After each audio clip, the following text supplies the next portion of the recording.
Well, to find out here now, live in studio is Manslansky and Partners President Lee Carter. Lee, good to see you. Again, we're getting a lot of polls, right? Yeah, we are. And they've changed, since Biden is out and Kamala is in. But I always saw when I ran for Congress, those who live and breathe politics, they know what they're going to do. But the undecided voters, the people that are adjacent to what we talk about every day, they don't start paying attention until September and October. Do these polls mean much now? Is it really when we get in, 2 to 3 weeks from now? Where do we stand, and what do these polls mean? They start to matter now, and I think a couple of things that I'm really surprised by. Number one, I was first surprised by how well Kamala did right off the bat. But what I'm surprised by is after the DNC, she has had no additional bump. Right. And the other thing I'm surprised by is if you look at where Biden was at this very same point in the race, he was ahead by 7 points in the race. Right now, Kamala is just ahead by 3. Hillary was ahead by 4. So she's not doing as well as any of those candidates did. And if you look at the details, if you look at how she was doing with black voters, Latino voters, across the board there, she's not doing as well as her predecessors did. And that's not good news for her, especially because Donald Trump has a history of overperforming the polls. Whatever the polls say, he usually does between 1 and 3 points higher, and the general sometimes even more than that. Right. And there's been something I've been wanting to point out, and this is Arnon Mishkin wrote this before the DNC started. He said that President Trump did about 2 points better in the key battleground states in both years, in 2016 and 2020. The implication for this year, if he hits 48% in the popular vote, which is about where he's been in the polling, he could still easily get 50% in Michigan, Pennsylvania, and Wisconsin and return to the White House, speaking of overperforming in those key battleground states. One quick thing, in the CNN poll, the percentage of people who might change their minds on the vote, it was astonishing to me. I don't know if this is normal or not, but in all the key swing states, 11 to 15% of people might change their mind. That's a pretty significant number. I mean, I think I do remember that back in 2020, there was about 12% who said that they were still soft support about this time in the race. So it's about in line. But the thing that is also really interesting to me is the change in voter enthusiasm that's happened among Democrats. Now, Democrats, when Biden was the candidate, only 38% enthusiasm. Now we see 68% enthusiasm for Kamala Harris. It's a huge shift, and what that translates to is more likelihood to get out into the polls. But when we look all throughout, no matter what polling average you look at, the reality is in every single one except for Georgia, Donald Trump overperformed those polls between 1 and 3 points. You can count on that. You can count on that still happening.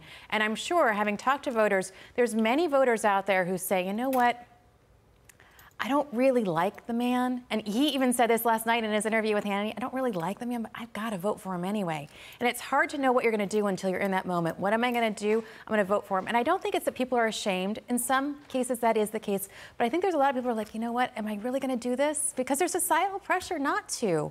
All around, the mainstream media is telling you that you're a bad person if you're going to do that. And I think it's hard for people to come to terms with that. And that's why we see him over. I may not like him, but I love his policies and what they do for my family and my pocketbook. That's where people go. But I want to go to this because Hillary Clinton's gal pals still aren't over her loss or pushing sexism as the reason she never became president.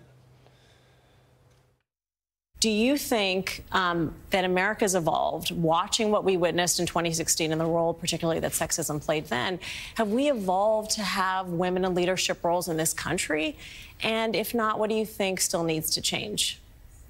Well, in short, Huma, yes, I think we have. I think what Hillary Clinton did is she shattered the glass ceiling, but it didn't quite break. And what I expect Vice President Harris to do is to break it into the zillions of pieces. She helps bring us together. She puts joy and laughter and a sense of unity back in our country. And that's why I think it has been so electric. You know, Lee, I look at this and I go, if you have a gilded age where everyone is working and making money and there's world peace, joy is great. But if people can't pay the bills, people don't care about your joy. They care about what are you going to do to make it better.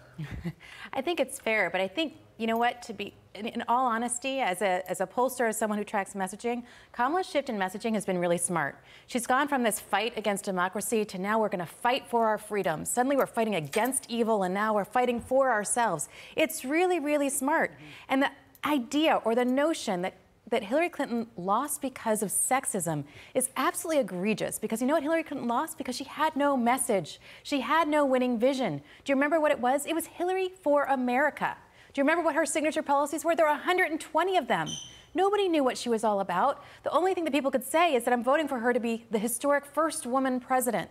She did not run a good campaign. Kamala right now, I would argue, is running a decent campaign, and it's not because of her gender. She's running a smart campaign for who she is. Is it going to be enough? I don't think so. But right now, she's really turned the tables. But as a woman, I say this, boy, they will use that gender as a crutch to lean on and then whack you with it. And the message is, you're a sexist and a bigot and a misogynist if you don't vote for Kamala. That's the message. And they're still trying to work that trick on the American people after Hillary lost, L-O-S-T, done. Moving on, but speaking of Kamala Harris, moving on to this, one columnist thinks that Kamala Harris doesn't need policy to win, claiming that a detailed platform will hurt her campaign more than it will help. Perhaps it's the kind of thinking that explains why she has yet to have a solo interview or press conference since becoming the Democrat nominee. And her number two, Tim Walz, is following in her footsteps, giving the cold shoulder to reporters. Watch this, Lee.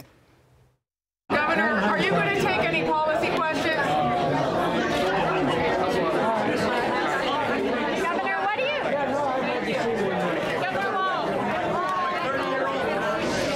Campaign trying to shut up reporters on the trail in Pennsylvania, but that she doesn't need any policy, that it would hurt her.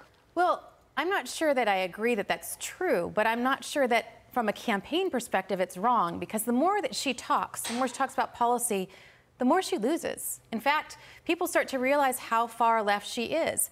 There's really no way that she can distance herself from Bidenomics. The way people feel right now, it's just going to feel worse. And I think the more people hear from her about her policies, the more they're going to realize that her campaign is smart because they're keeping her disciplined. They're saying, this is what you're good at. You can do this stump speech, don't do anything else. You can talk about this, it works, this does not. And for 60 days, and that's what she's got left to do it, that's what she's probably going to stick to. And I don't think that we're going to see that strategy move. I don't think it's smart. I think people need to look at what she's really going to do and understand what she's going to really do before you decide to vote, because a lot of people are voting on feelings here rather than what's reality. But I just don't think that she's going to change strategy. I agree with you. It's smart because she actually can't take the interview. She can't answer the questions. And because of that, you shouldn't take them. But I do think you should have more respect for the American people as a candidate and say, you know what, I'm going to tell you what we're going to do, what my vision is. Don't surprise me should you be elected. I think we deserve better than that as Americans. Lee Carter, always great to see you. Thanks for being with us. Awesome, Lee.